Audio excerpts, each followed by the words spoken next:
कल ये मेरी नौकरी जाने वाली सर, वो सर इतना इतना सर घोटाला की हुई है। आलोक मौर्य का आरोप है कि उन्होंने पढ़ा लिखा कर पत्नी को एसडीएम बनाया और अब वो उन्हें धोखा दे रही है। उनकी पत्नी का अवैध संबंध गाजियाबाद। तो जैसा कि आपने देखा, ये एक लाचार पति की गुहार है।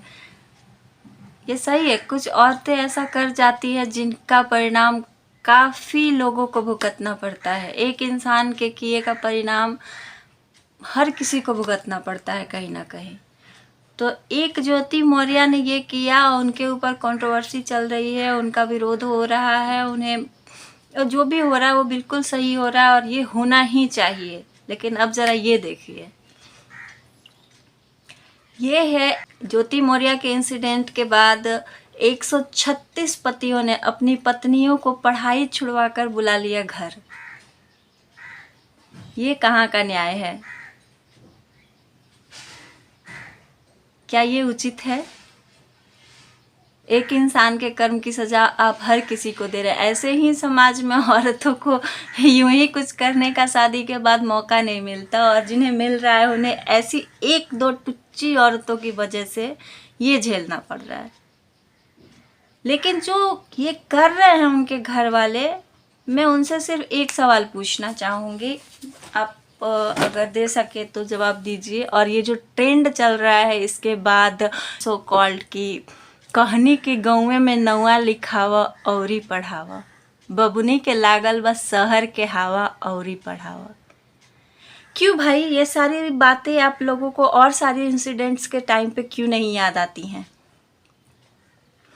अभी आप ले लीजिए अंजलि और विक्रम कांड, जो इंदौर की बात है और अभी हाल फिलहाल की ही बात है, 8-10 दिन पहले की बात है। शादी के 17 दिन बाद ही दहेज के लिए पति ने अपनी पत्नी को चाकू से गोद गोद कर मार डाला।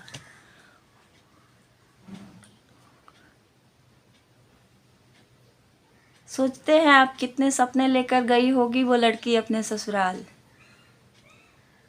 उस पे इतनी कंट्रोवर्सी क्यों नहीं हुई? होनी चाहिए। उस हिसाब से तो किसी भी माँ बाप को अपनी बेटी की शादी ही नहीं करनी चाहिए।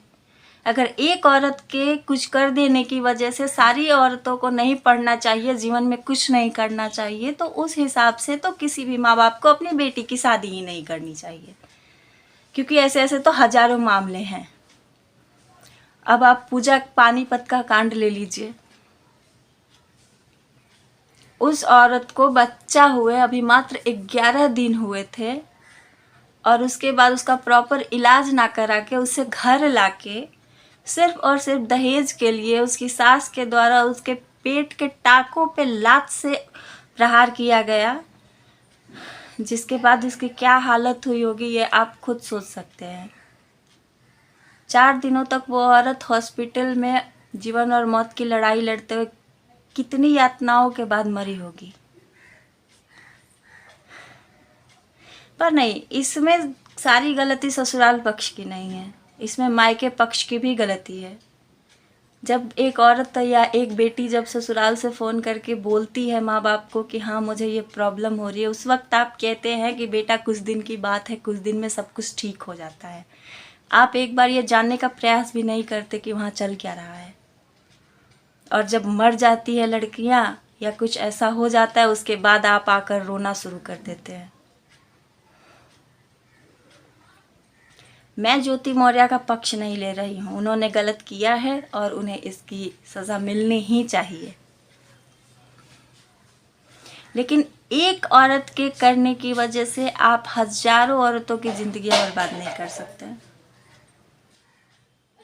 उस हिसाब से तो पूर्वी सिंध भूमि में एक नाबालिग लड़के ने अपने ही माँ को डंडों से पीट पीट कर मार डाला। और भी एक न्यूज़ है कि प्रदीप साव नाम के लड़के ने अपनी ही माँ को टांगी से मार मार कर उनकी हत्या कर डाली। इस हिसाब से तो किसी भी माँ को बेटे को जन्म नहीं देना चाहिए। किसी एक के कर्म की सजा हर किसी को नहीं दे सकते हम। ऐसे ऐसे न्यूज़ से तो पता नहीं इतने न्यूज़ मिल जाएंगे अगर आप ढूंढने लगे तो। दुनिया में जहाँ अच्छी चीज़ें हैं वहाँ बुरी चीज़ें भी हैं, और जहाँ बुरी हैं वहाँ अच्छी भी हैं। ऐसी कितनी औरतें हैं इस समाज में जिन्होंने अपने परिवार के लिए अपनी नौकरी, अपनी खुशियाँ, अपने सपनों का बलिदान दिया। उनकी बातें तो होती नहीं है कभी। उन्हें देखकर उन्हें कोई क्यों नहीं फॉलो करता? क्या एक औरत का किया सारी औरत जाति को गलत साबित करने के लिए काफ़ी है? तो ये सवाल तो आप पूरे समाज के ऊपर एक गहरा तमाचा मारता है। जहाँ शूर्पणखा थी वहाँ माँ सीता भी थी, जहाँ रावण था वहाँ श्री राम भी थे। बाकी आप सभी समझदार हैं, और मैंने जितने भी न्यूज़ बताए हैं वो फैक्ट हैं। आप जाके गूगल पे सर्च कर सकते हैं, आपको सारे न्यूज़ वहाँ मिल जाएंगे। तो मैं कुछ भी यहाँ अपने मन से बना के नहीं बोल रही हूँ। Thank you.